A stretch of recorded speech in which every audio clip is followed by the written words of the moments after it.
Welcome. Thank you already for giving our distinguished guests such a warm welcome yourselves, and we appreciate that. I'm Rowley Keating. I'm Chief Executive here at the British Library, and it is a pleasure to see you all at this very, very special event here. Propaganda is going to be the big theme of the year here at the British Library. Come May the 17th, we'll be opening one of our most substantial exhibitions, Propaganda, Power and Persuasion, which we think is the first time a major national institution has tackled this idea in the round, drawing extensively on our own collections. We're going to be exploring state propaganda in all its forms, in war and peace, across the centuries, from ancient origins, particular focus on the 20th century, and also looking at where we are now and flashing ahead into the future. And this will be surrounded, we hope, by one of the biggest public programs of events and discussions and debates we've ever had. And nothing could be more appropriate or wonderful than that we kick off this great summer of reflection and debate than to have our guest tonight, probably the best person we could possibly have to stimulate discussion and debate. It's great to have him in London. Last night he was up the road, I think, at the Friends House, delivering the Edward W. Said London lecture, tackling, in that case, the Middle East. Tonight, Noam Chomsky, as I think needing very little introduction, he's been at MIT for over 50 years, is, of course, perhaps the most influential figure in modern linguistics, one of the greats of analytic philosophy. Also, though, of course, the very model of the engaged public intellectuals, someone who brings their wisdom, spirit, intellectual curiosity and passion to bear on the great issues of our time, most famously, most trenchantly perhaps, for his consistent critique of American foreign policy, state capitalism, and news media. And I think that may be part of our focus for discussion tonight. Noam has written over 100 books, but one that resonates to this day, and I think will for a very, very long time indeed, is Manufacturing Consent from 1988, which established, yes, the propaganda model or analysis of news media. Where 25 years on are we with that thesis? I think that'll be one of the questions we explore tonight as collectively we swim in a sea of social media, the internet transforming the provision and shaping of news in front of our eyes. Here at the library, we try to collect the news. We collect newspapers, we collect online materials, we try and create a record of how news documents and shapes our world. And I can think of no one better to challenge us professionally and intellectually as to how we do that than Noam, and I'm looking forward greatly to hearing what he has to say. It remains only for me to say thank you to the Eccles Center for American Studies, based here at the library. It was founded by David and Mary Eccles with a bequest in 1991, and it is one of the ways in which the wonders and depth of our American collections are celebrated year in, year out here. And events like this are typical of the kinds of events that the team put on, and we're very grateful for that. Also delighted to welcome Jonathan Freedland. He and I worked together in the founding days of BBC4, and it's very nice to be reunited here tonight. Of course, you'll have seen Jonathan's work in Britain in The Guardian. You may see him in the New York Times, New York Review of Books, and familiar as a voice to millions on Radio 4's The Long View, connecting past, present, and future. And I'm sure that's what we're going to hear tonight. So please, our distinguished speakers, thank you.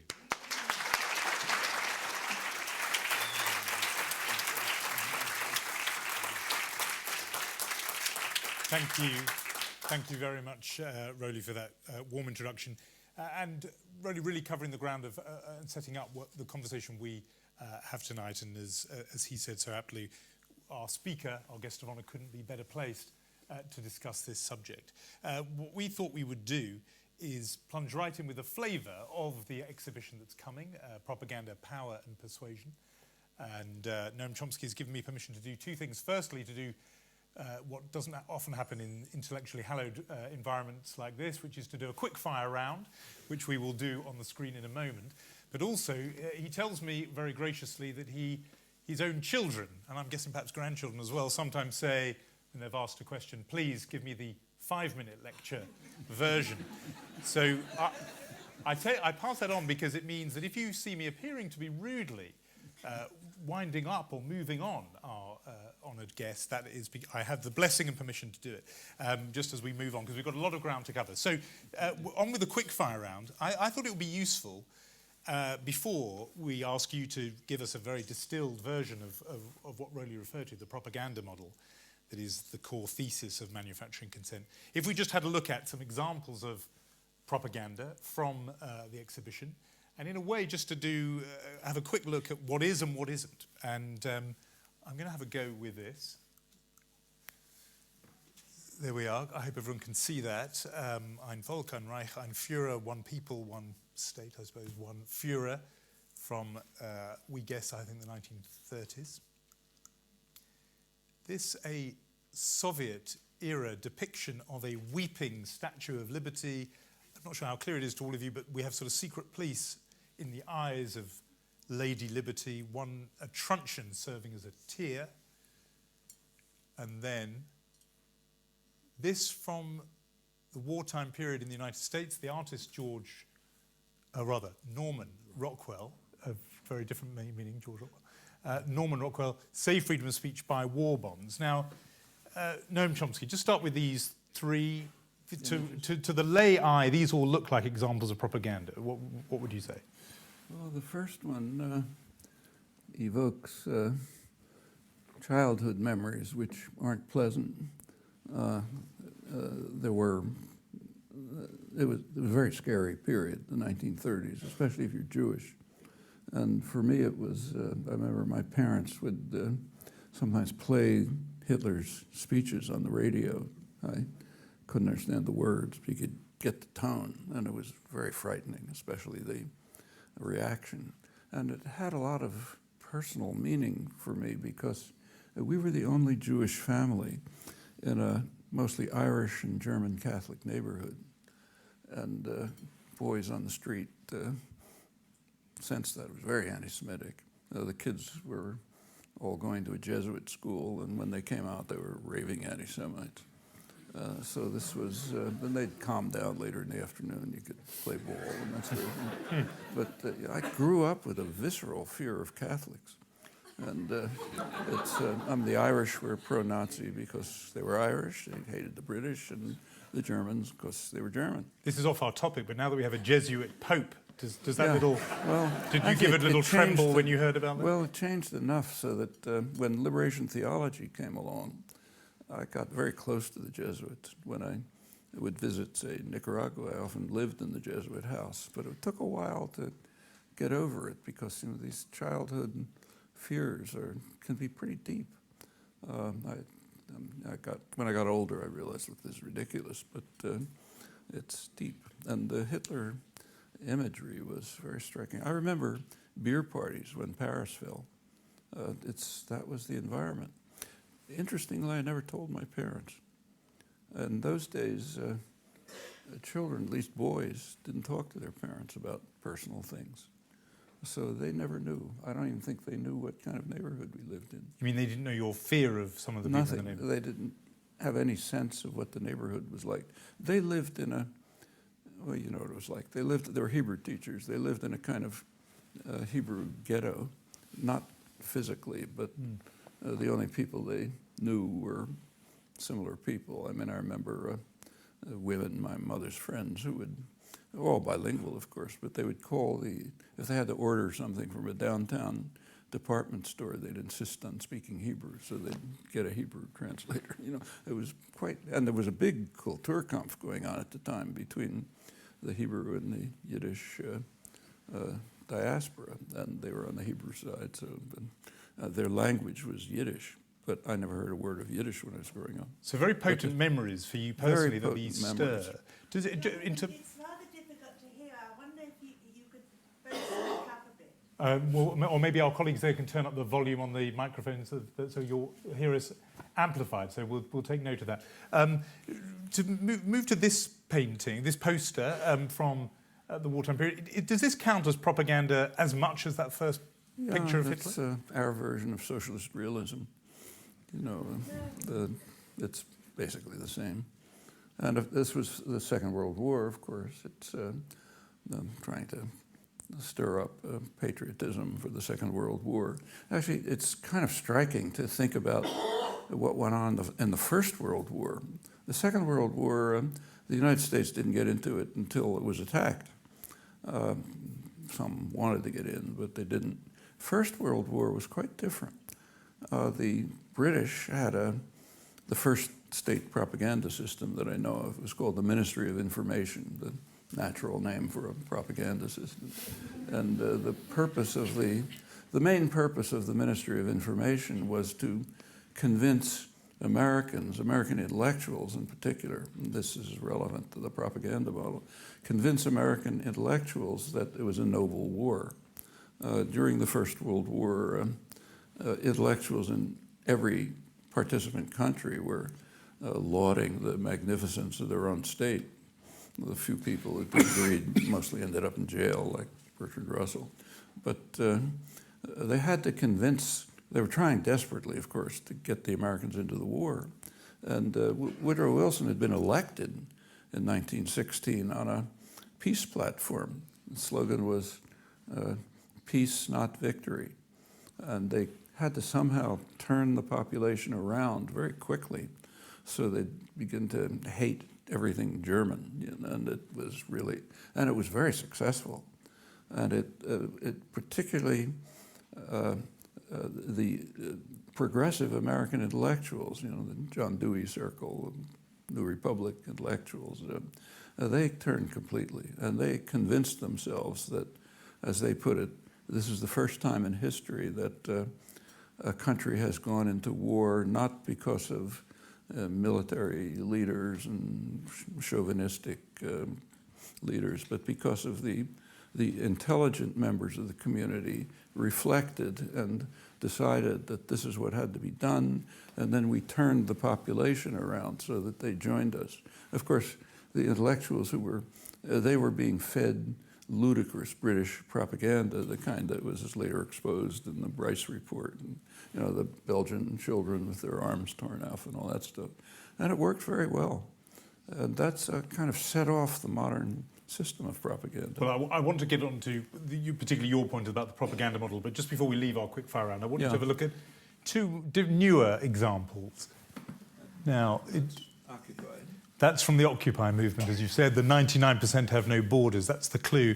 It's quite a deliberately retro style, but here's a cause. I particularly singled this out because I thought, here's a cause that broadly you might be sympathetic to, and yet would you apply the label of propaganda to this image? Yeah, I'm sympathetic to the cause, but I don't like this technique of trying to bring people in. In fact, I can't stand listening to what's called uplifting rhetoric. It just really turns me off. And for the same reason, this kind of thing. It's an appeal to emotions, not understanding. And it's obvious what it's trying to say, but... so you don't like it even when it's in the service of a cause you may sympathize? I can't stand it. Yeah. Well, I can't listen to Martin Luther King's speeches, literally, although I greatly admire him. Because it's just the style. It's an appeal. It's trying to arouse emotional support for something very significant. I mean, I don't criticize it. It obviously meant something. Well, if you didn't like Martin Luther King, what about this man? Oh, well, that's extreme. You can see the effect it had on the funeral. Yes. It was just worship. In fact, about the only thing like it outside of Kim Il-sung, maybe, was Ronald Reagan's death. Oh. It was treated like a king had died. In fact, you can read publications of the Hoover Institution, at Stanford University, serious research outfit, describing Reagan as how do they put it, a colossal figure whose spirit hovers over us like a warm and friendly ghost. That's actually, George Washington was treated the same way. When the colonies had to create some sort of sense of national identity. I mean, the term United States was plural until the Civil War. There's a lot of states, and They tried to create a national identity. You needed a heroic figure. So in the early 19th century, there was a George Washington cult that was stirred. It's where you get these cherry tree stories and all that business. It was all concocted to try to show that he was practically not human. He was a noble gentleman. Some of it's very funny.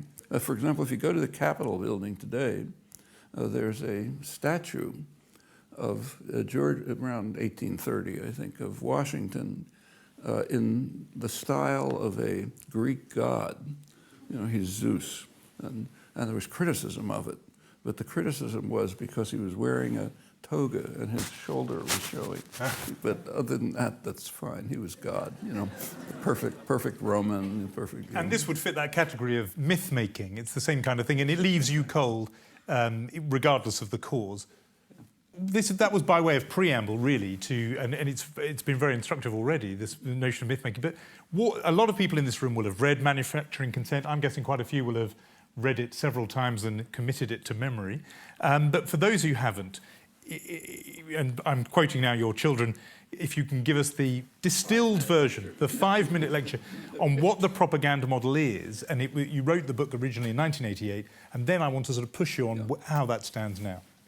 Well, actually, I should say that most of the work on the propaganda model itself was due to my colleague, Edward Herman. He's a professor of finance. In fact, professionally, he was a specialist in corporate power and corporate control, wrote the standard work on it. And I mean, I agreed with it, but I can't take credit for it. It was mostly his initiative. And I didn't totally agree for reasons I'll tell you. But what it is a discussion of the institutional structure of the media. It's looking at the U.S. media, so not state media, but corporate media.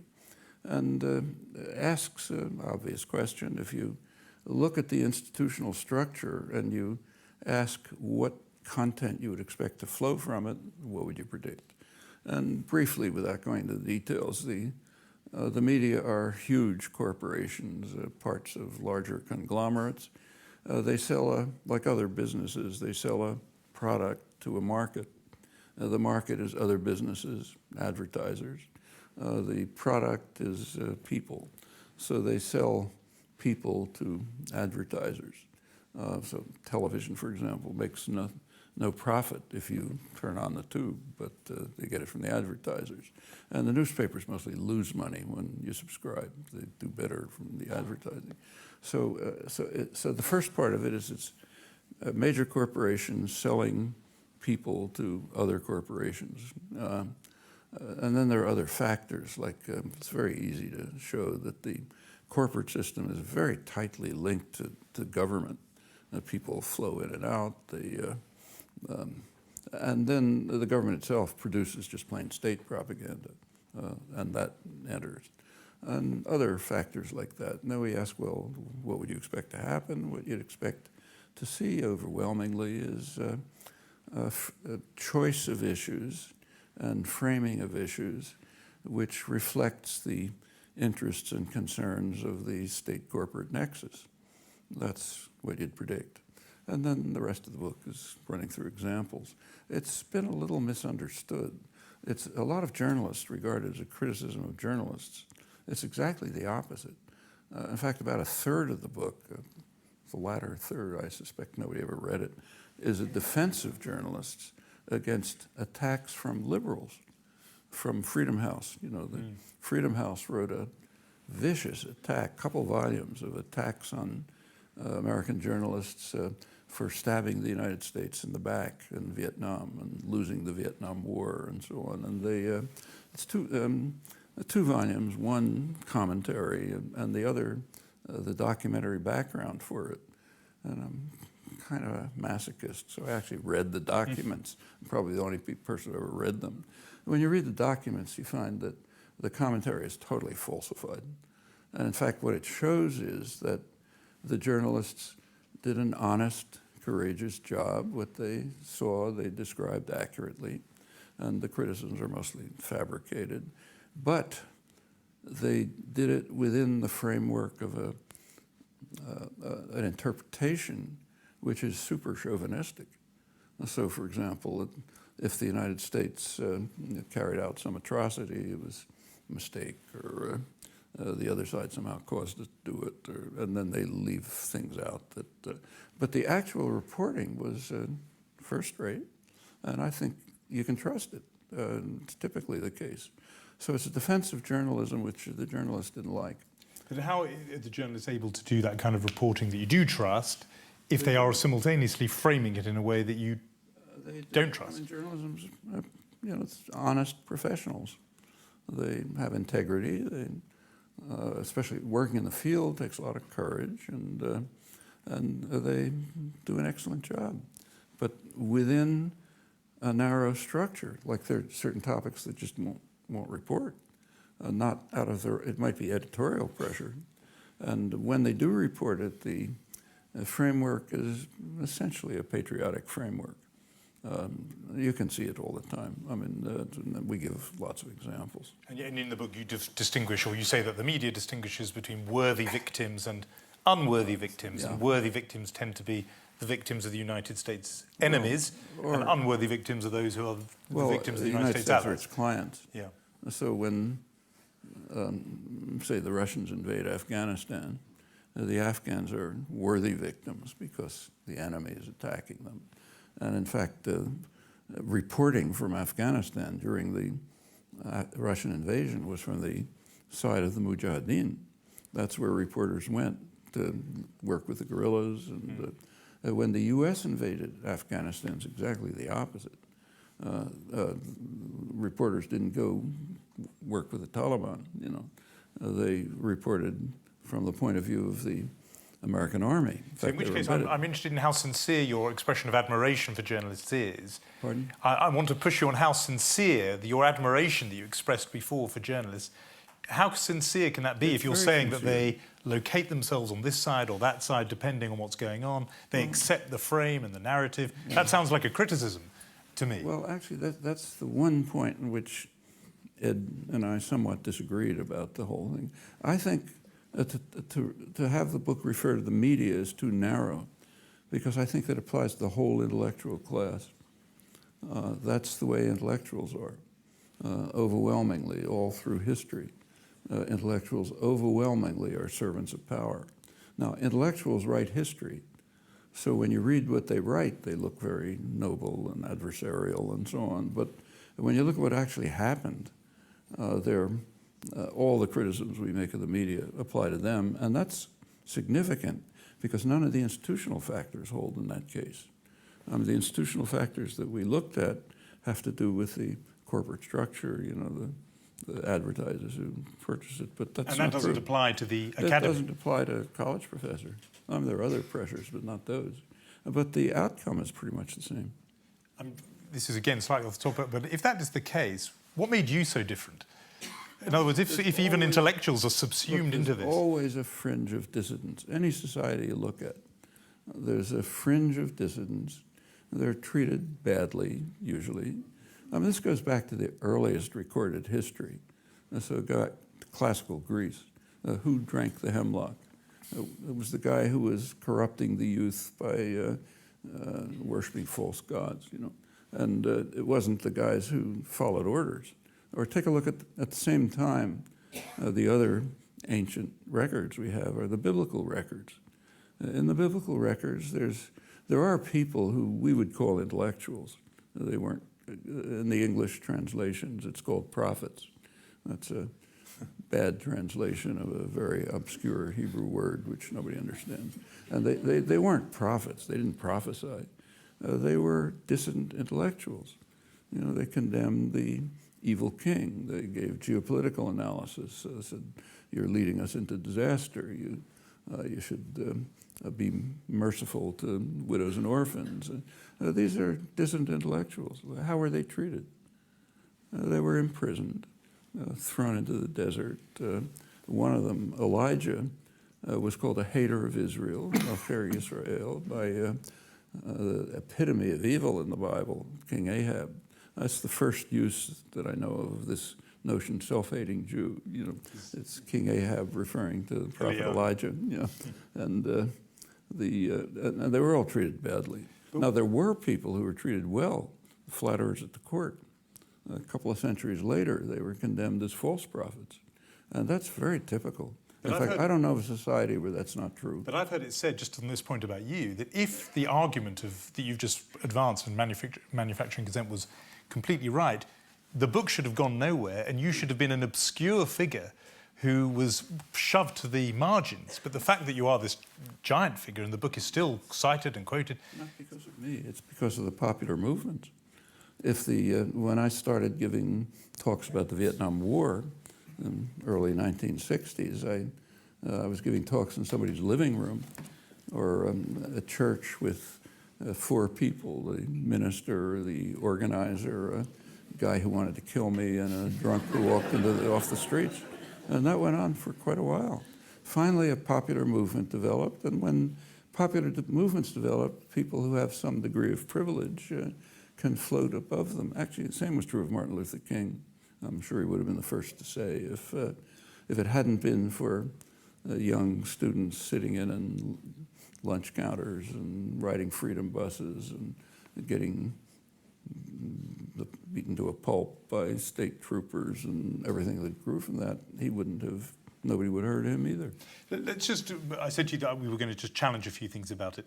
The book was written in 1988. Since then, we've had this explosion of other media, social media, the internet, obviously, and access is now available to many who would at least consider themselves, and I want to hear if you think they would be right, but they would consider themselves outside the corporate media. They have their own voices separate to that exchange and need for advertising, etc.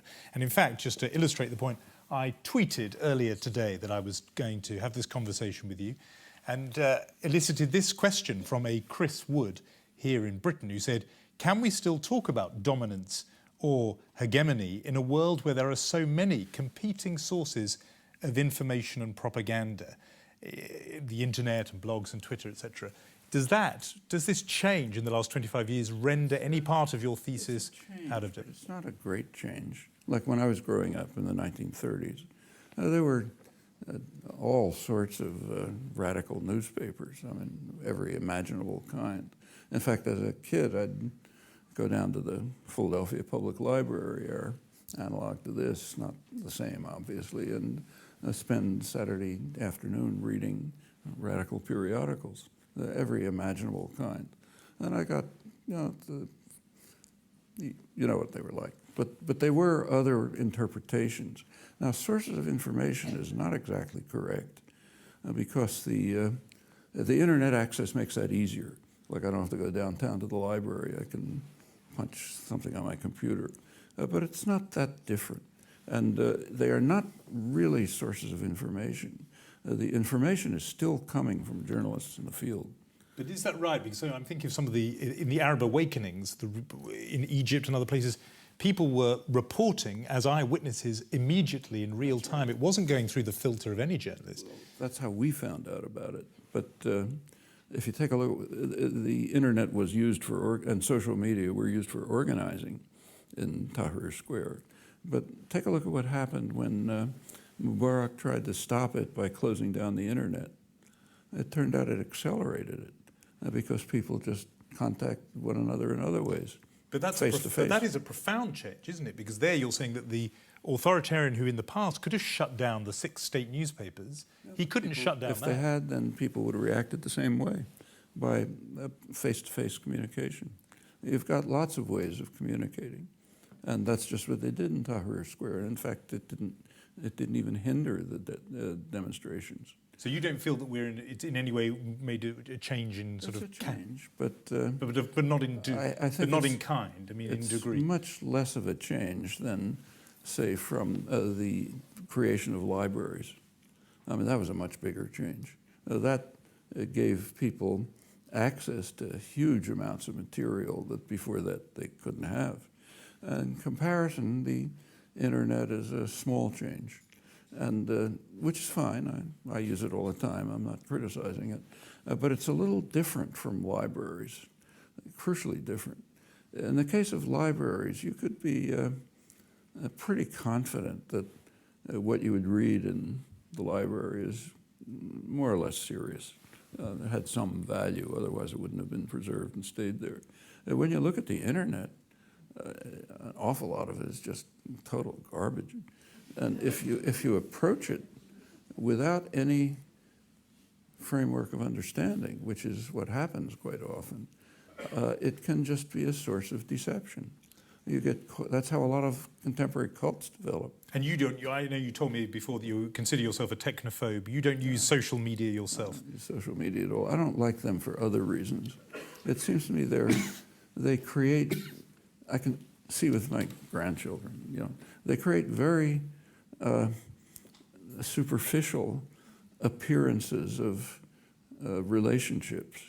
Like a kid, thinking of a case, will write on Facebook, I'm having an exam this afternoon, and immediately 100 so-called friends will write back, who she never heard from, saying, gee, I hope you do well. And the kid thinks she has 100 friends. It's nothing, It's just replacing real friends by virtual friends. For somebody who doesn't use social media, I think you've got quite a good grasp of the teenage thing going on there. I've got experimental subjects. In the form of your grandchildren. I should promise that we are going to open this out to wider conversation and soon. There's a couple of areas I just want to probe before we do. Another change that's happened besides the internet change has been a kind of fragmentation of the big media that was still there in a big way in 1988. Decline of the big city newspapers would be one phenomenon, but for example, cable television.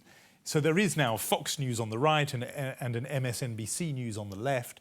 That feels like a proliferation, a range of views, or for you, are they just two heads of the same corporate beast? I think if you look over the last, say, my lifetime, my conscious lifetime, last 70 years, say, there's been a narrowing of media, sharp narrowing, in England too.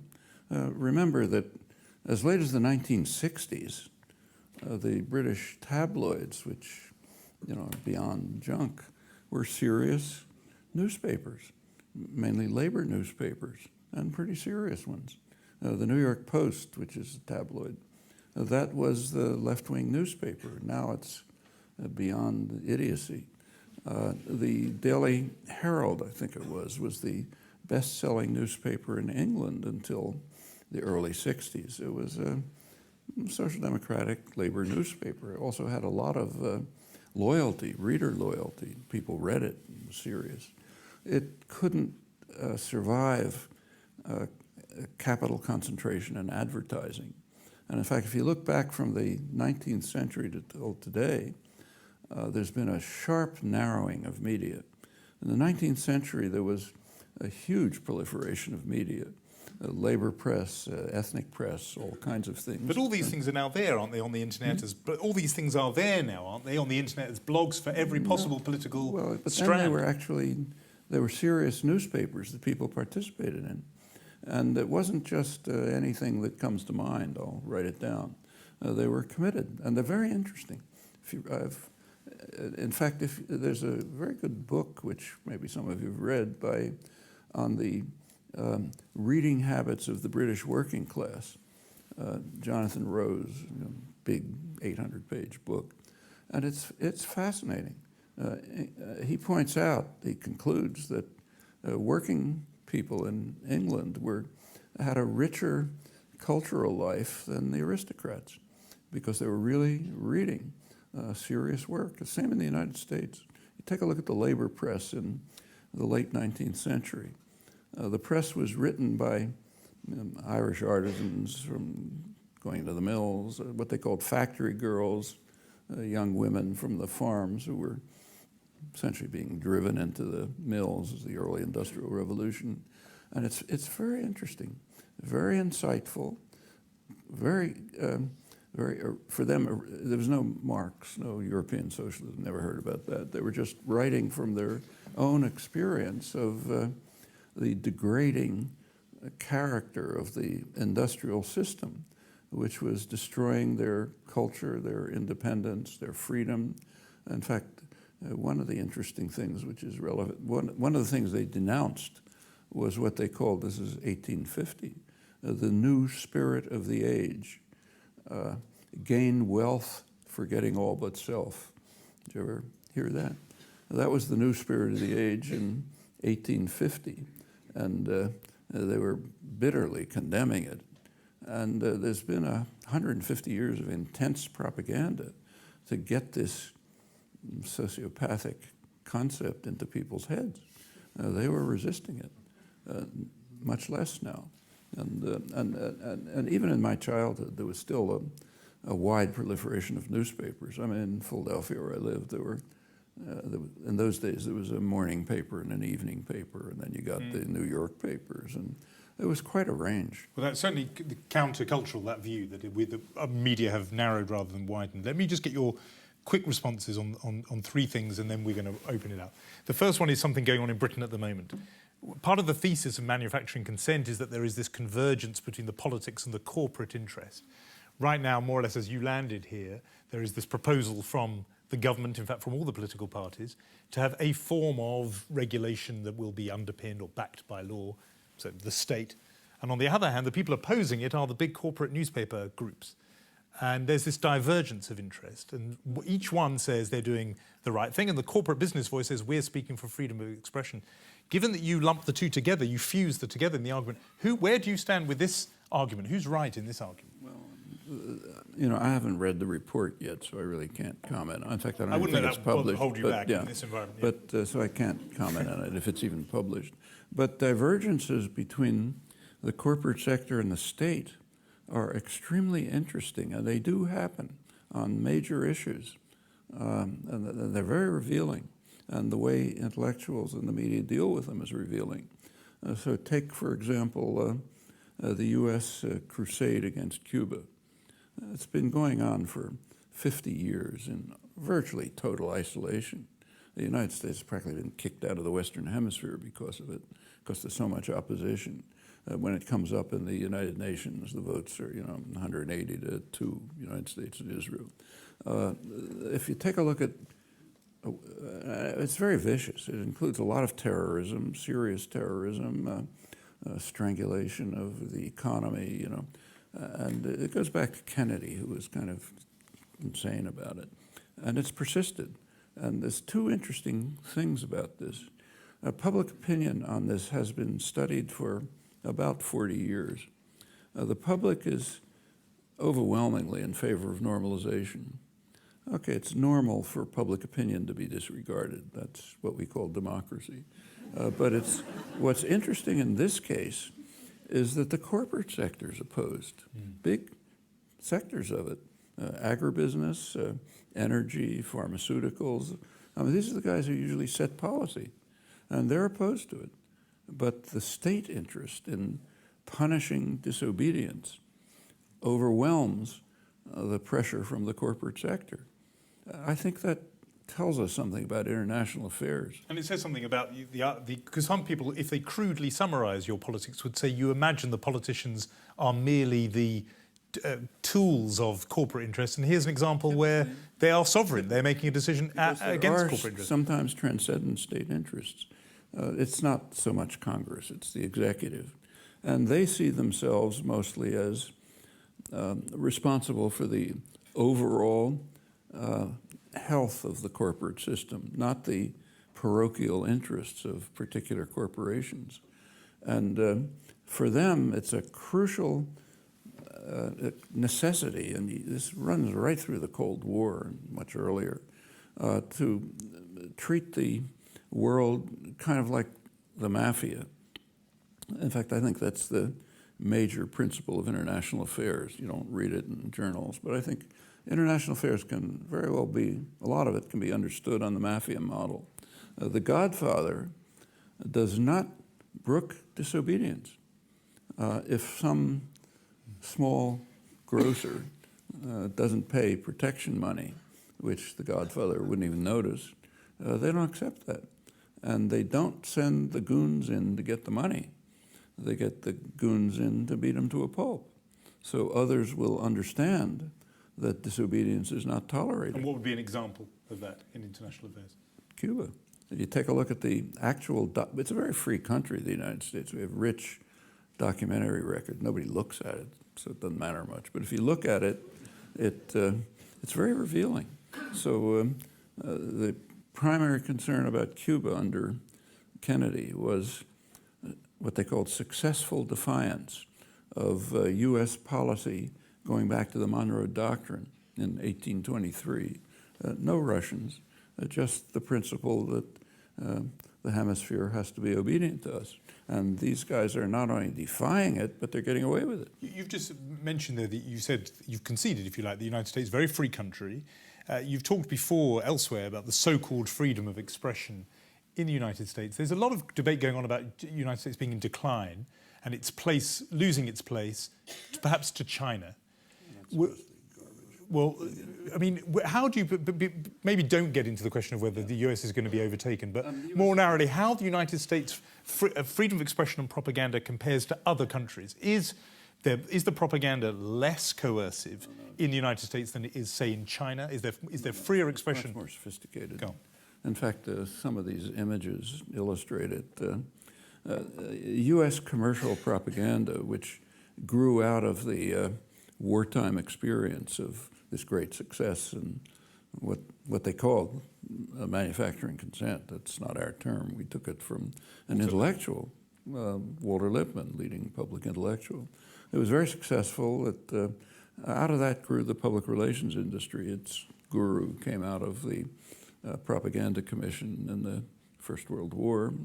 Very impressed. And then commercial advertising was created. Now, it was called propaganda then.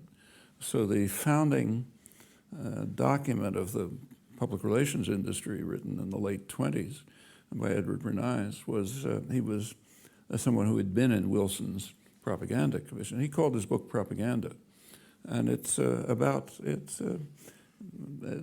gives the standard doctrines of the intellectual classes, which goes back to the English Civil War. The people are rabble. They're stupid and ignorant. They're meddlesome outsiders, I'm quoting. And for their own benefit, we have to take care of them. It's straight out of Lenin. It's almost identical with Leninist vanguardism. The people don't understand. We're the responsible men. We understand. And for their benefit, we have to engineer consent. We have to control the minds of the people so that they do the right thing.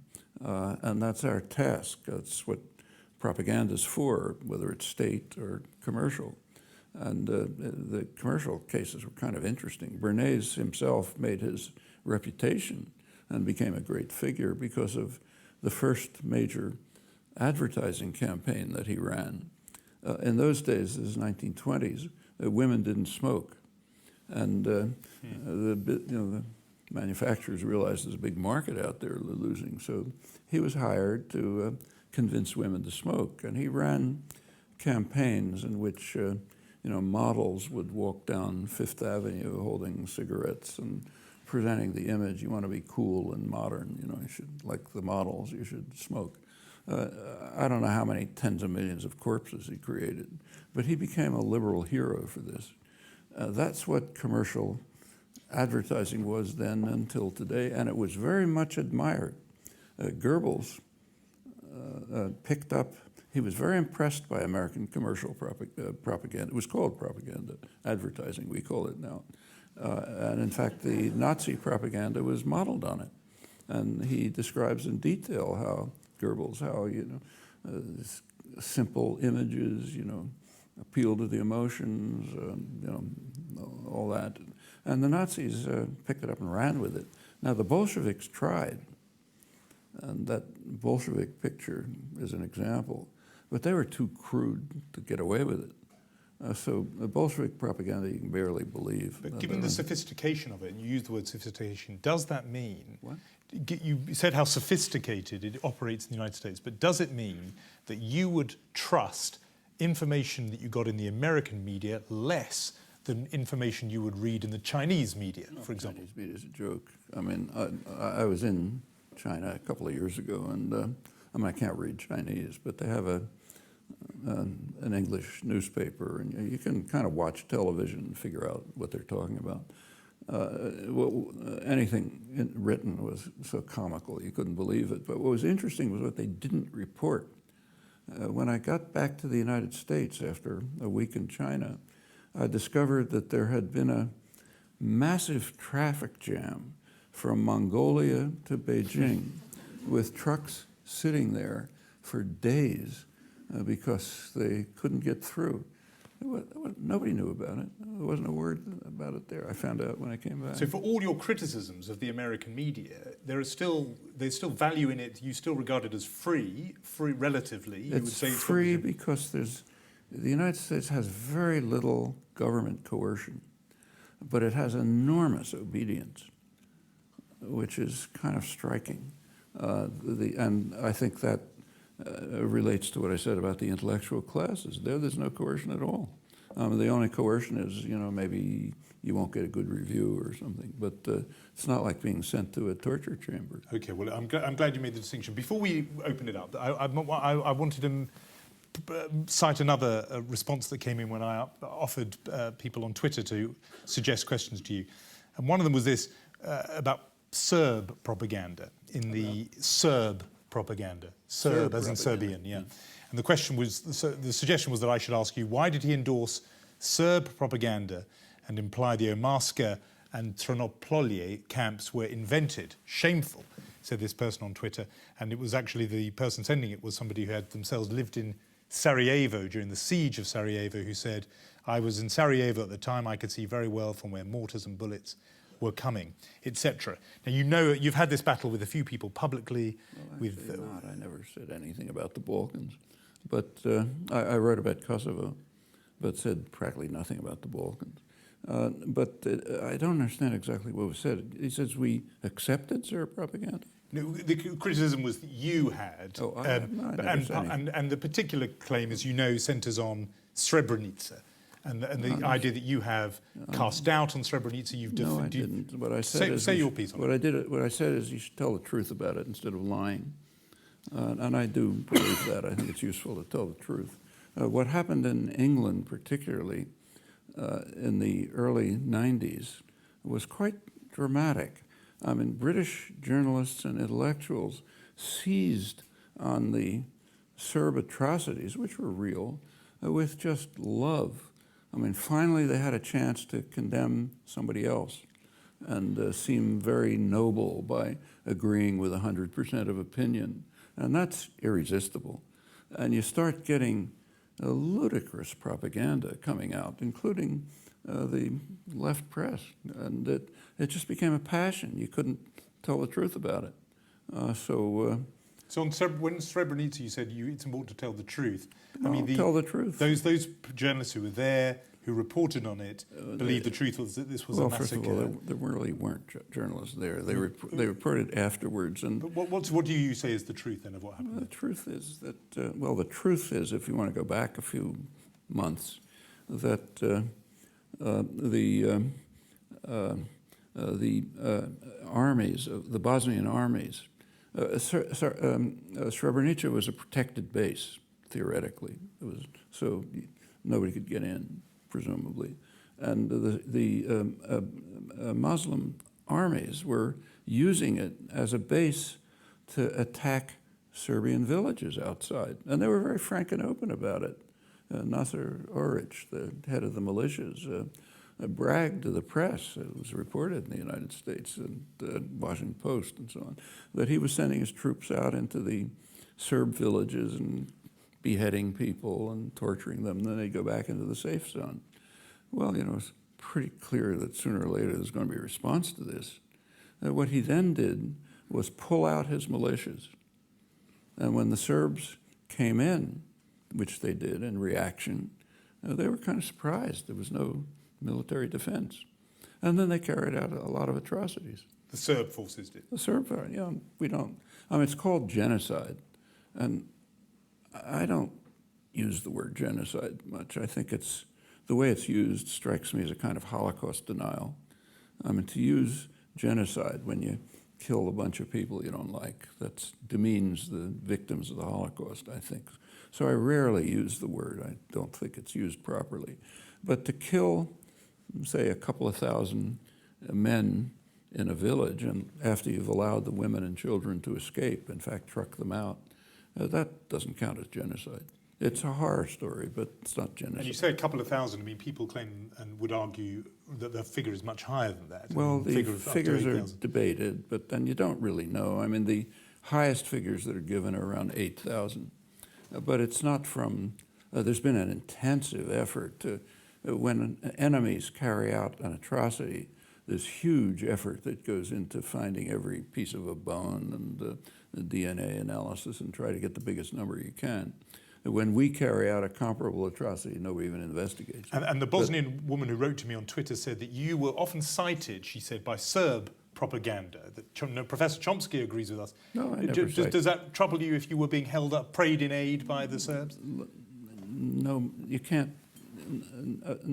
Like I'm quoted by Iranian propaganda because I say things critical about the United States. You can't help that. I can't help what they do, but I think we're to tell the truth about it. And the truth is, it was an atrocity, but nothing like what is claimed in, say, the British press. Bad atrocity. And this is also true of the camps. That's an interesting story. And there were a couple of detention and concentration camps. The first one that was investigated was a Guardian reporter, Ed Villami, and some ITN TV people, and they reported on this camp, which they described as a detention camp. They pointed out that you weren't forced to stay there. You could read the early reports, the eyewitness reports. People could get out if you wanted. They were holding them there, but not a concentration camp. Later, the story changed. It became Auschwitz. Same journalists, incidentally, reported it as kind of Auschwitz in Europe. They just changed the story, not on the basis of new evidence. It's just the mood changed. There was a small newspaper, kind of crazy newspaper, LM it was called, yes, which had 4 people or something. They sent a photographer to the camps who took photographs and essentially confirmed the original story. You're not claiming the original story was faked? Oh, no, I think it was an eyewitness story. A reporter gives an eyewitness description. It's usually true. Okay. You know? So I assume it was true. It's British reporters. Then what happened is interesting. ITN and The Guardian, incidentally, went after LM in order to destroy it. And they relied on these utterly scandalous British libel laws, which are an international scandal, and do make it possible for a big corporation to put a tiny newspaper out of business. They can't pay the legal costs and so on. And then there was a euphoria about it. They said, great, we managed to put out of business a tiny newspaper which published something we don't like. Okay. But then something else happened. The most respected photojournalist, maybe anywhere, certainly here, Philip Knightley, looked into it. And he's has very respected work, goes back to the Spanish Civil War. And he did an analysis, and he concluded that the LM analysis was probably correct. He didn't accuse anyone of distortion. He just said, if you look at it, it's probably correct. He also wrote a very interesting article to the addressed to the British journalists. Said you ought to learn something about freedom of the press. Okay, I'm just because I don't think either of his things was ever published. No, I was just going to say for the record, obviously ITN and The Guardian would say that they'd been accused of faking evidence and therefore they had to respond very strongly. No, I mean about LM, but also and just before we open up, and George Monbiot, somebody who admires you tremendously in every area, says just on this issue he feels you're just on the wrong side. But I'd like to see some arguments. But let's see, because obviously we've got bigger themes and topics here. But it might be a good idea to bring up the lights a little bit. I don't mean bigger themes, but other themes. Let's take some questions for Professor Chomsky. I think we started a few minutes late, so I'm going to give us some added time.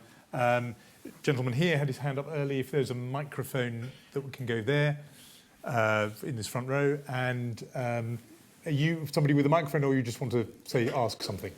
You're already standing up. That's very enthusiastic. Is there a second microphone that we can get? So why don't we get it to the person who's already on his feet? Yeah.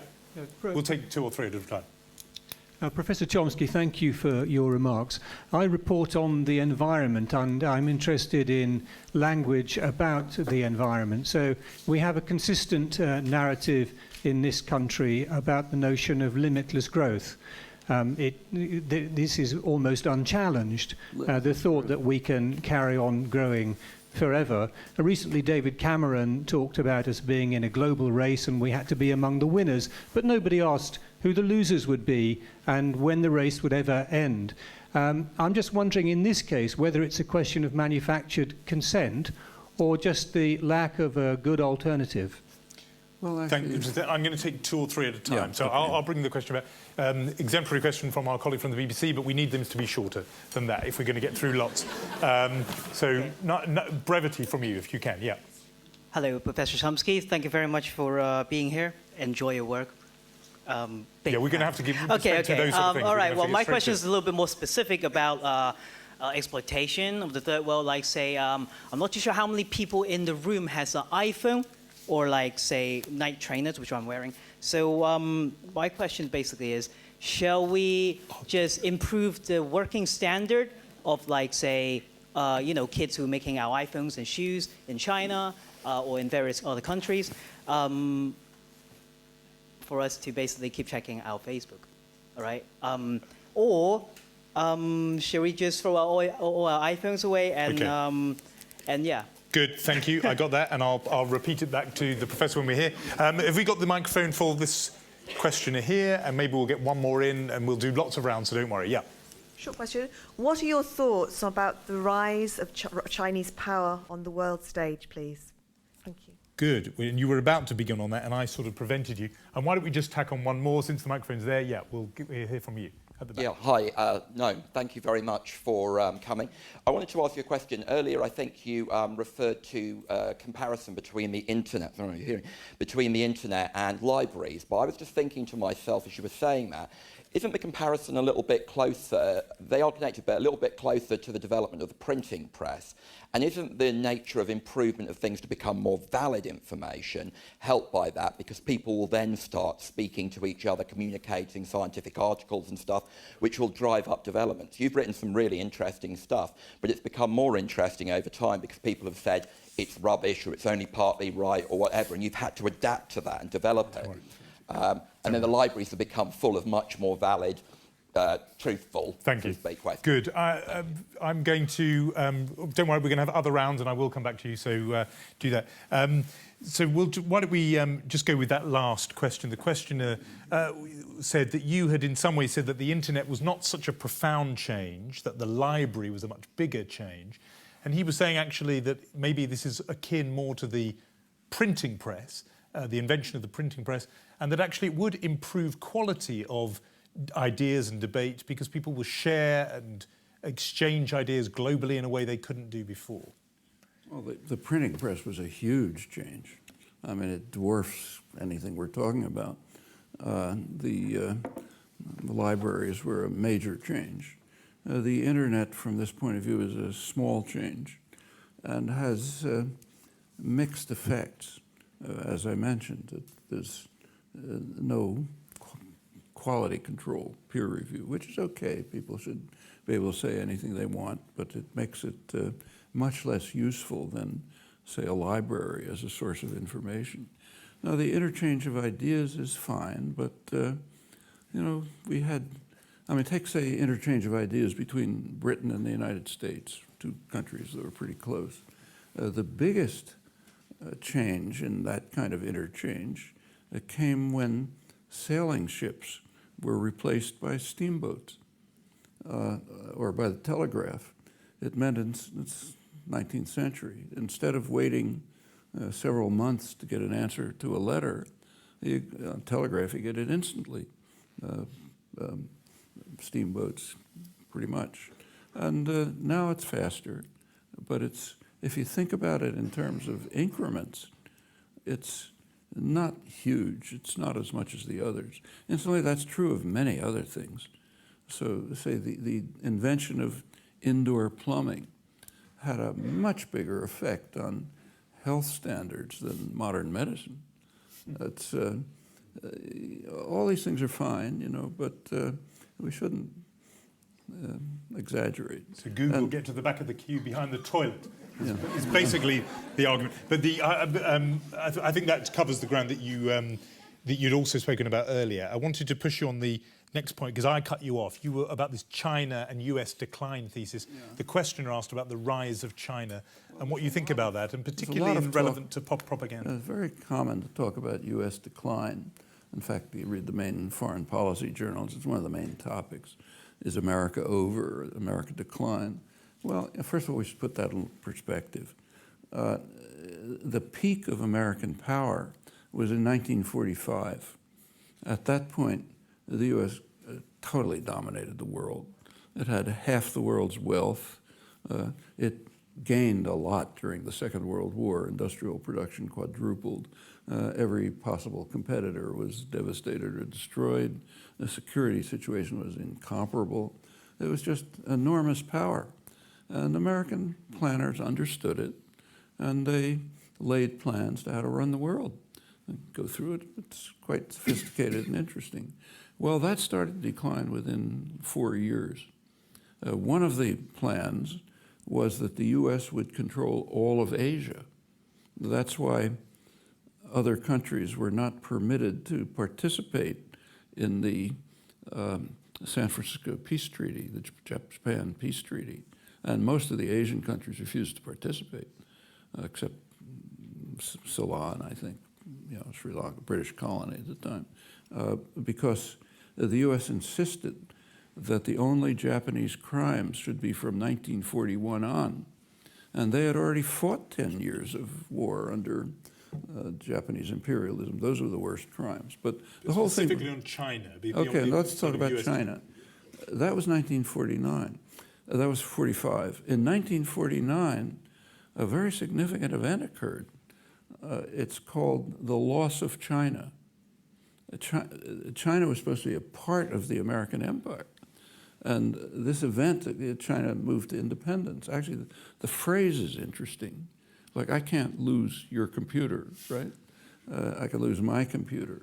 But the loss of China means we own it, obviously. In fact, we own the world, and we lost it. And then one of the big issues in American domestic politics ever since then is who's responsible for the loss of China, you know? Nobody even questions that. It's a good example of how good propaganda really works. It presupposes that we own the world, and then you discuss things within that assumption. And it goes on like that, the loss of Indochina, you know, on loss of the Middle East, and so on. So that was the decline continued. The world got more complicated. Now let's talk about China. China has it's had a spectacular growth rate. It's a very poor country. You take a look at the Human Development Index, UN. Last time I looked, I think it was 90th. All the Western countries are way up on top. It's got enormous internal problems, ecological problems. It's got a very militant labor movement, you know, thousands, tens of thousands of labor actions every year protesting the repression. It's a major exporter, manufacturing exporter. But take a close look. It's mostly an assembly plant. So if you buy an iPad or one of those things, it's assembled in China, and it's called a Chinese export. But the value added in China is very slight. It almost all comes from the surrounding industrial countries in Japan, Taiwan, South Korea, and the West. And slowly China will move up the technology ladder, and in some domains they've actually done it. So you're sounding a skeptical note there about this rise of China. It's real. But you've been a critic all your working life of American imperialism and American domination. If, and I know it's obviously from what you've just said a big if, But if China does eventually overtake, would it be better to live in a China-dominated world than it's been to live in a US-dominated world? It's like asking about a Martian-dominated world. It is so remote from reality that there's not much point thinking about it. But you've obviously been a critic of US imperialism, and so I'm just imagining a world without US imperialism. Is that Martian? Does that ever happen? I don't think it's in the cards. I mean, U.S. decline has continued. The world power is much more diverse now than it was in the past. In fact, the biggest part of American decline was quite striking, is what they call the loss of Latin America. I mean, Latin America was supposed to be in the back pocket. That's the backyard. They do whatever we say. Now, Latin America has become remarkably independent. In fact, there was a case a couple of weeks ago, which I didn't see, maybe it was coverage here, I didn't see it. What happened was reported, but not its meaning. There was a study that came out by the Open Society Institute called Globalizing Torture of Rendition, which is a terrible crime. And it studied the countries that participated in the U.S. globalizing torture campaign. Well, included most of Europe, included England, included Sweden, and so on. It included the Middle East, because that's where people were sent to be tortured by the dictatorships. It included Asia, included Africa. One continent was totally missing. Not a single Latin American country was willing to participate. And this is doubly significant. For one thing, that was always, as I said, the backyard. They did what we said. And furthermore, as long as the U.S. ran it, it was the torture capital of the world. That's just 15 years ago, 10, 15 years ago. Now it pulled totally free. It's interesting the way that's interpreted in the literature. So there's an article coming out in Foreign Affairs, the main establishment journal, by Michael Shifter, one of the leading specialists on Latin America.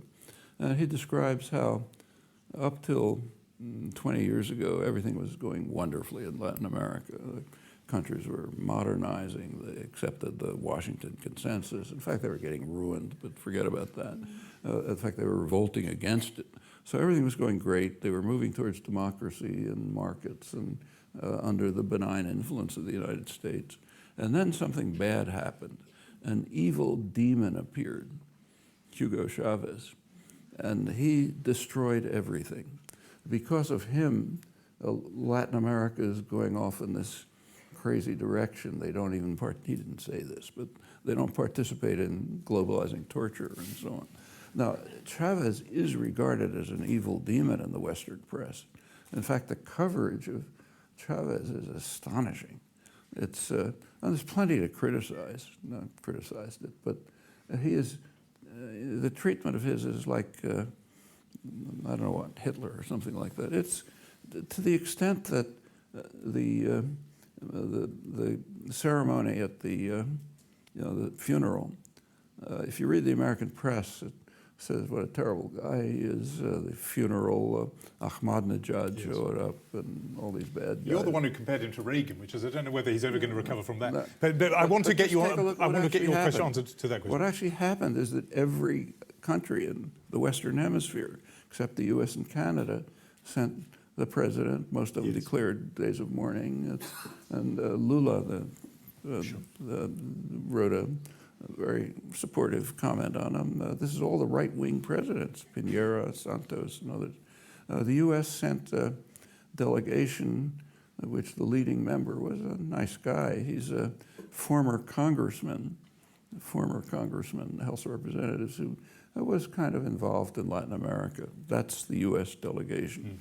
The dictator, all of our clients sent presidents and declared days of mourning.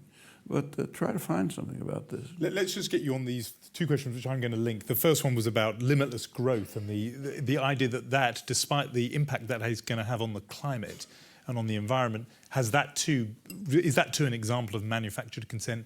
And I think it links a little bit with this point about our desire for, and this is the question I think you didn't quite hear, but the desire for iPhones and Nike trainers, etc., means that we are exploiting labour in China and other places. And I think the question was asking advice, really. What should we do? Should we demand improved standards, or should we just stop buying those kind of goods? But they're both questions that relate, I think, to this global pursuit of growth. And what do you think? The first question about the environment is probably the most important question there is. I mean, the human species has come to a point where it can and probably will destroy the possibility for decent survival. And it's not that remote, you know, our grandchildren. And it's pretty severe. There's an overwhelming consensus of scientists. The consensus has consistently turned out to be too conservative. It's worse than they predicted. You can read the science journals every week. There's some new story about it.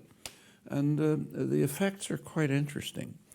Most of there's one out of 110 relevant countries, there's one that has no national program for the environment and has no program for renewable energy, national program, the United States. And would this be another example of Well, manufactured let me consent, talk about, would you argue? the manufacturing consent is extremely interesting. If you look at public opinion in the United States, there's a huge propaganda campaign in the United States, quite open, incidentally.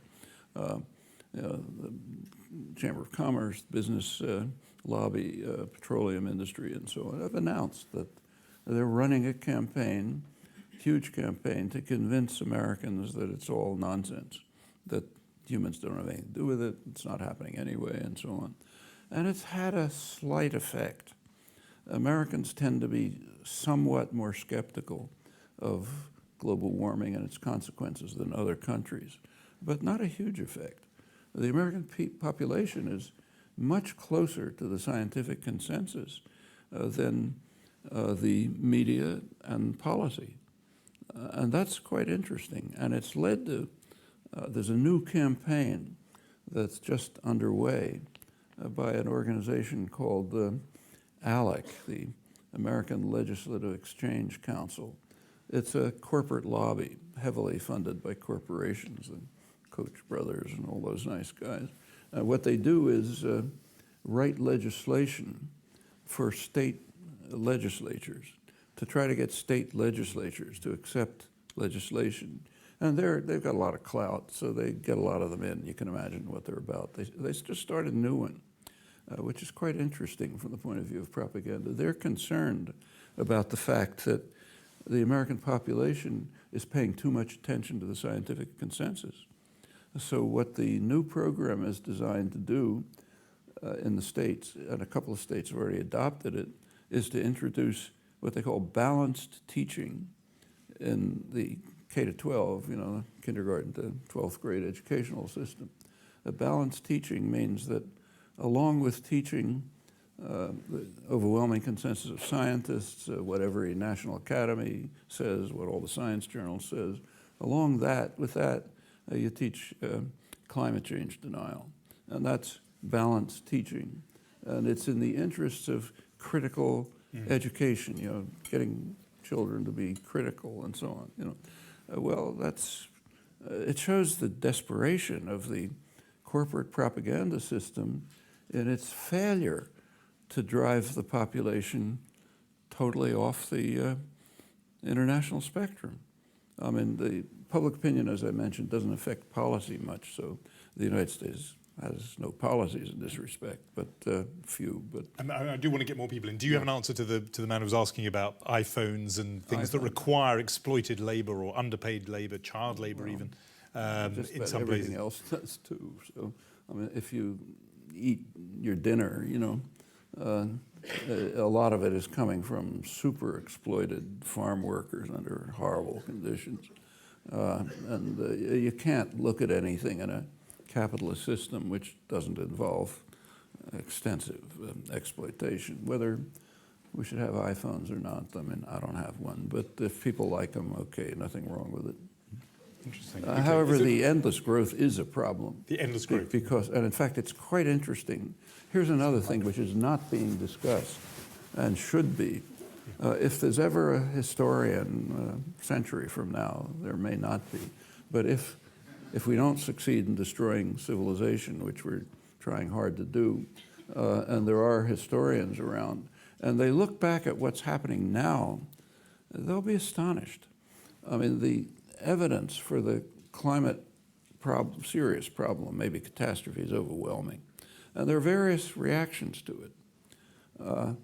At one extreme, there are groups that are trying to do something about it. If you take a look, they're mostly indigenous societies, the uncivilized part of the world, the Canadian First Nations, the Australian Aboriginals. In Latin America, it's quite striking because there's a substantial indigenous population there. They didn't wipe them all out the way the English colonists did. We're much more efficient. But so there's a pretty big indigenous population, and the countries that have a strong indigenous population, they're way in the lead in doing something about it. The most interesting case is Ecuador. Under the pressure, it's an oil exporter, but under the pressure of the indigenous communities, Ecuador is the only oil exporter in the world that's trying to keep the oil in the ground. They're asking the European Union for aid to help them not lift the oil, keep it in the ground where it ought to be. I'm sure they're not going to get the aid, but at least they're trying. You know, you go to the richest countries, the United States and Canada, they are hell-bent on trying to make the crisis as bad as possible. You know, very enthusiastic about finding every imaginable way to use fossil fuels and let's go to disaster as quickly as possible.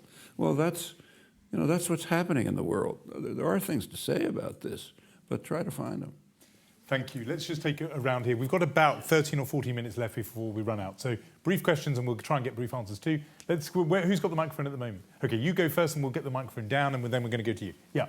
Do you see the potential for anarcho-syndicalism to flourish once more as it did in Spain during the 1930s? And if so, potential for what? I didn't... sorry, anarcho-syndicalism to flourish once more as it did in Spain in the 1930s. If so, where? OK, that may be up your street. Professor Chomsky Street, yeah. Professor Chomsky, how would you explain decline of popular participation in formal political processes in the West? I'm talking about lower voters turnouts, decline in party membership, and so on.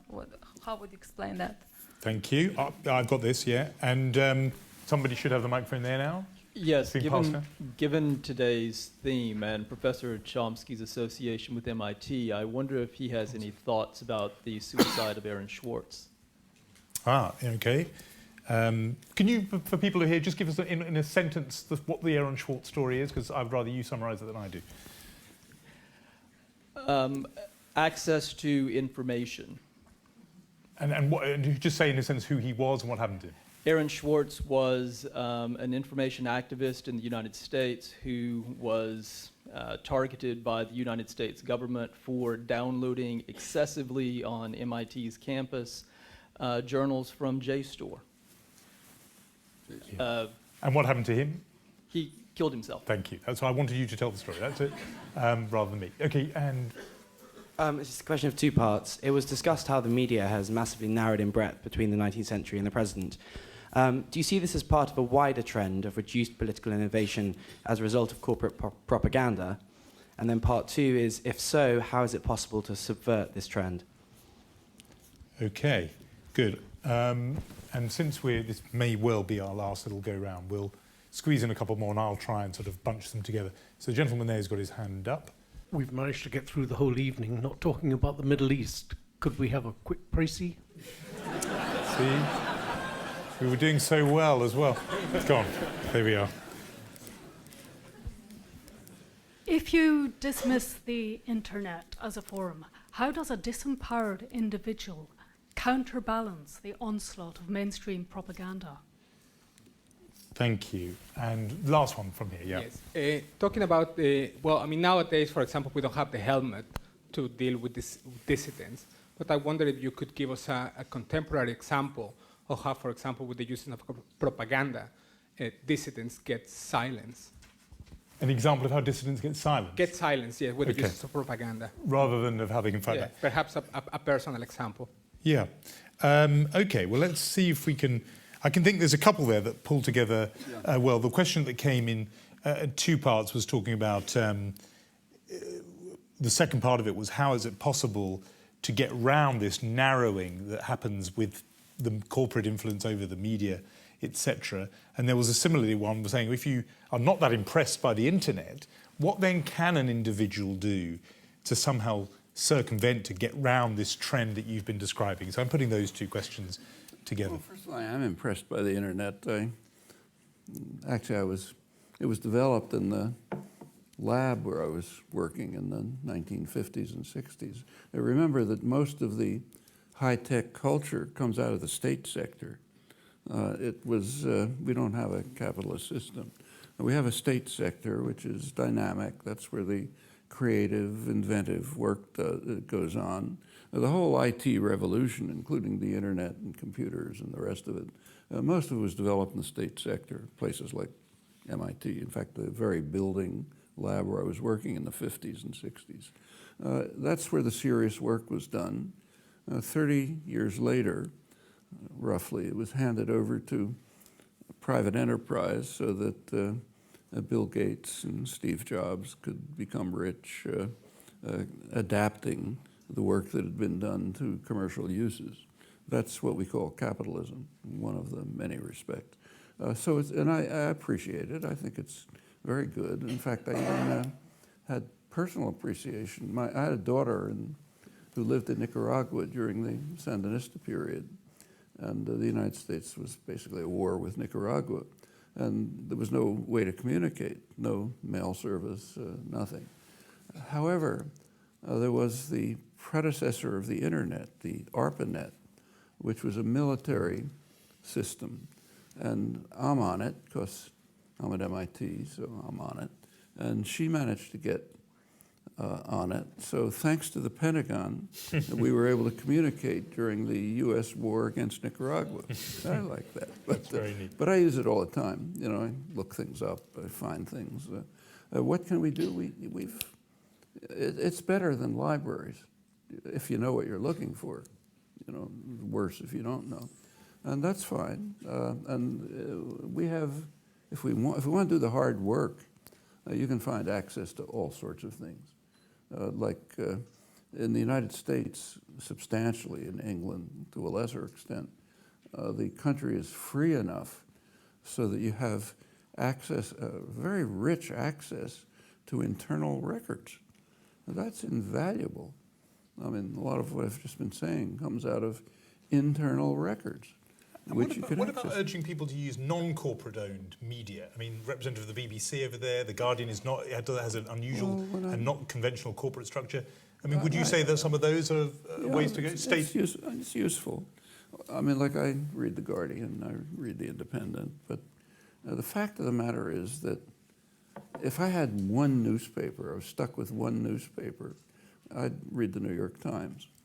Because the coverage is so much broader and deeper. When I come to England, I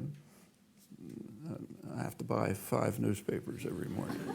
And you put them together, you get a lot of things and a lot of junk, you know. An immense amount of junk. But a lot of interesting things. But you stay with the New York Times, even though your book is so critical of the New York Times, damning of the New York Times. But as I said, it's a selective criticism. What reporters report is usually quite accurate, even though distorted in many ways. First of all, what they don't report, which is just being part of an intellectual community that is so subservient to power you can't look at it, and editorial discretion and other things. But it's a very good source. I read it every morning. The business press is very accurate and very reliable. The Wall Street, the Financial Times is, I think, a very good newspaper. The Wall Street Journal was, American counterpart, is so right-wing that when you read the editorials, you don't know whether to laugh or cry. On the other hand, the news reporting is quite good and often exposes corporate crime and things like that. I think the reason is that, and that's generally true of the business press, Business Week and others, a couple of differences between the business press and the general press. For one thing, the business press trusts its audience. And another thing is its audience are the guys who run the world. They better have a pretty fair picture of what's actually going on in the world. There's a lot of other ways to do things. Yes, we're not short of information. So we're going to try and have to do this as short as we can because we've got so little time. But there was a question there about what's your take to explain decline in party membership and in voter turnout in democratic countries around the world. There is a marked trend in that direction. What's your It's a very striking trend, and incidentally, if you, I think it's a reflection of the fact that democracy is collapsing, so people don't bother participating. So take the United States, where it's been closely studied. I don't know if it's studied that much here, but one of the main topics in professional political science is studying attitudes. And you can do it very well in the United States. There's extensive polls, you know. A lot of them are pretty accurate and well constructed. So you find out a lot about attitudes. You can then look at policy, because that's right in front of your eyes. And you can compare attitudes and policy. Furthermore, a lot of the polls are stratified. So you learn, you know, what the rich want and what the poor want. And when you put all this material together, I won't go through the details, it turns out in effect that about 70% of the population is almost totally disenfranchised. It doesn't matter what they think. The political class pays no attention to them. So no wonder they're not taking part. So why bother going to the voting booth? And as you move up the income scale, you get more and more influence. The top essentially get everything you want. And you can see it in the big issues right at this moment.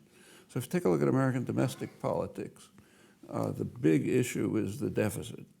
You know, the sequesters, you know, practically closing down the government. We got to do something about the deficit. Who cares about the deficit? Not the population. The population doesn't think the deficit is a big issue. They think the big issue is lack of jobs. Not the business press. The business press thinks the deficit isn't a big problem. That we should stimulate the economy, which you do with a bigger deficit. So it should be bigger, not smaller. The people who don't like the deficit are the wealthy and the banks, the financial institutions. I mean, over the past 40 years, the financial institutions are mostly a drain on the economy, I think. They have become so powerful that they very largely dominate what goes on in the political system. And if you look at, there just came a study by two good political scientists looking at comparing wealth with attitude toward the deficit, and a very close correlation. The richer you are, the more you care about the deficit. The financial institutions care about it. So therefore, that's the issue. It doesn't matter what the public wants. And for reasons like this, and you can see it in polls. So when people are asked in polls in the United States, does Congress represent the population? The figures run single digits, maybe 10%. So people have no faith in it. It doesn't have anything to do with us.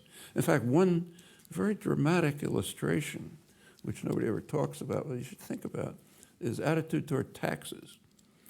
In the United States, on April 15th, you pay your taxes. In a functioning democratic society, that would be a day of celebration. We're getting together to fund the projects that we decided on. In the United States, it's a day of mourning. An alien force is descending on us to steal our money. It has nothing to do with us. In fact, attitude towards taxes is a pretty good index of the extent to which a democracy is functioning. And you can look at it and see yourself. So I think it's reasonable and natural for people to stop participating. I'm going to put together two other questions. There was somebody asked, can you give an example of a sort of dissenter who is pushed aside by the system? And the example of Aaron Swartz in your own university in MIT. Just perhaps, it doesn't have to be a long answer on this one because we've got two more things I want to get in. But okay. Do you have a response on that? On Aaron, well, it's not. And on dissent. I mean, the number of dissenters who are pushed aside is almost universal, and don't want to. Either they're in jail or if it's Latin America, they get their heads blown off. But in the United States, in the United States, they're marginalized. in various ways. The United States is a free country. You can't do in the United States what was done to LM in England. It's not that repressive a society. And there's more protection for freedom of speech. But they're essentially, they can't get jobs, they're marginalized, vilified, all sorts of things. Not much punishment, frankly, but it's real. Aaron Swartz is a different case, and a very interesting one. I don't know if it was reported here, but Aaron Swartz was a very bright young kid, a hacker, did very interesting work on computers, and he was part of the hacking community, which is in favor of opening up all sources. And the way he went about it was he broke into the MIT computer system and what they call liberated JSTOR. JSTOR, for those of you know, is it takes articles in professional journals, and libraries or individuals, they can do it, subscribe to it, and then you can get internet access to articles coming out in journals. So Aaron, he's a very nice kid. He committed suicide. What happened is he broke into the MIT system. He freed up JSTOR. JSTOR called for, pressed MIT to do something about him. He was stealing their stuff. So they called the police. They didn't know who it was. They identified him. Then the federal prosecutor got involved, actually the state prosecutor, and proposed a ridiculous sentence. Should have been a misdemeanor or something. But she said, you know, I'm going to go to jail for 40 years or so. He committed suicide. Actually, there was a plea bargain offered that he should agree to a jail sentence for a couple of months. And that would be, but the family didn't want that. And he committed suicide. It's a terrible event. I mean, everyone involved should have pressed the prosecutors not to do anything. However, there's another issue which ought to be thought about, and it has to do with freedom of information. If you take JSTOR and make it public, JSTOR goes out of business. We live in a capitalist society. They can't survive if they don't get subscriptions. If JSTOR goes out of business, nobody has access to the journals. So the next step is, okay, let's liberate the journals. In that case, the journals go out of business, and nobody has anywhere to publish. You can't just liberate things, pretending you don't exist in the world. A lot of young kids think you can do that. They're not thinking it through. Well, there are ways around this, but the ways around it involve collective action of the kind that doesn't fit with the new spirit of the age. What ought to happen is that there ought to be a public subsidy for creative work. Okay, then there wouldn't be any copyrights, there wouldn't be patents, a huge saving, incredible savings, and everything would be open. But that requires doing something together, and we're not allowed to do that. We have to be out for ourselves. You know. The very last thing is I'm going to give you a choice, since we've been talking about freedom partly. You can either take the question about anarcho-syndicalism and where it might pop up in the world. You have described yourself in some places as an anarchist or with anarchist leanings. So where might it come? Or you can give us a précis of your views on the Middle East when we are already 9 minutes over time. So the choice is entirely yours. Well, the question about anarchism, I think there's a simple, inadequate, but simple answer. If you take a look at what anarchism has meant over the centuries, it varies all over the place. It's a very broad range. But there's one theme that runs through it, and I think it's an important one, and I think recognizing it, everyone ought to be an anarchist. The theme is that hierarchy, domination, control are not self-justifying. They require a justification, and that's true whether it's a patriarchal family or international society or anything in between. Now, if they can't give the burden of proof is on those who exercise authority. If they can't give a justification, which is almost always, then the system ought to be dismantled. In my view, that's anarchism. Then there's a lot of variants.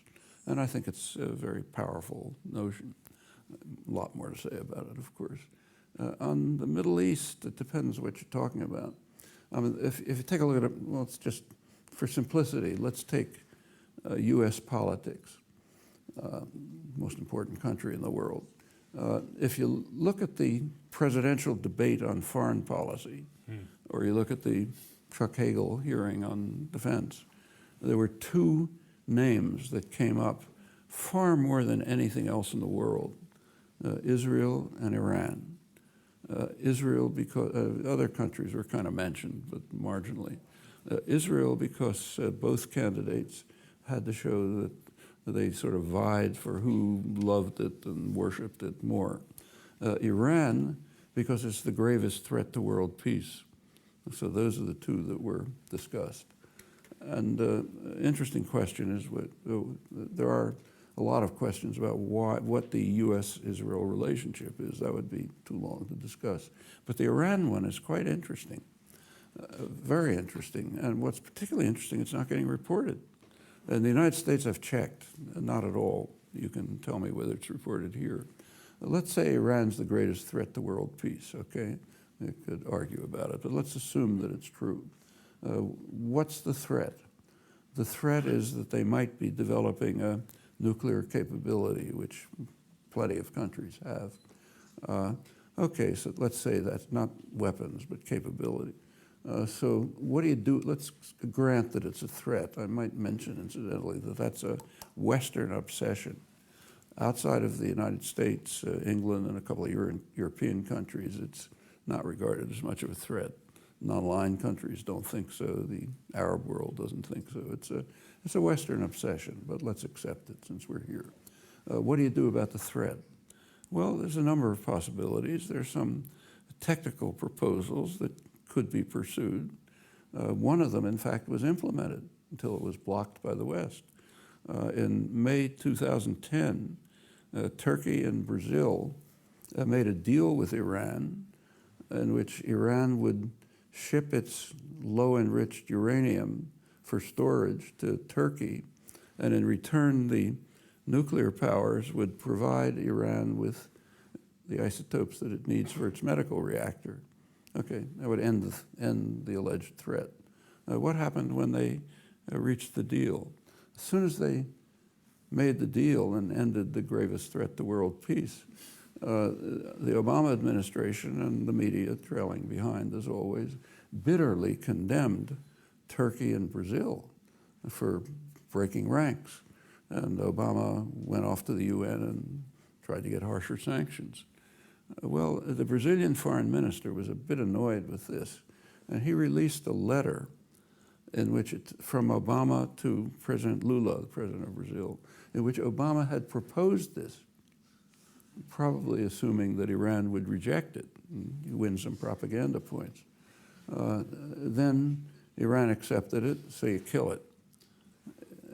Was that a story here? I don't think it was reported the way you've just described it, no.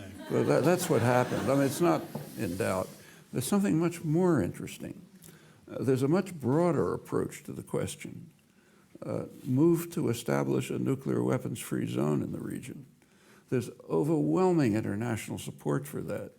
The non-aligned movement, the Arab states, Egypt's been pressing it hard for 20 years. There's so much international support that the Obama administration's predecessors have been compelled to give kind of verbal assent. It would be a nice idea, but not now, and don't bother us. It's possible to implement.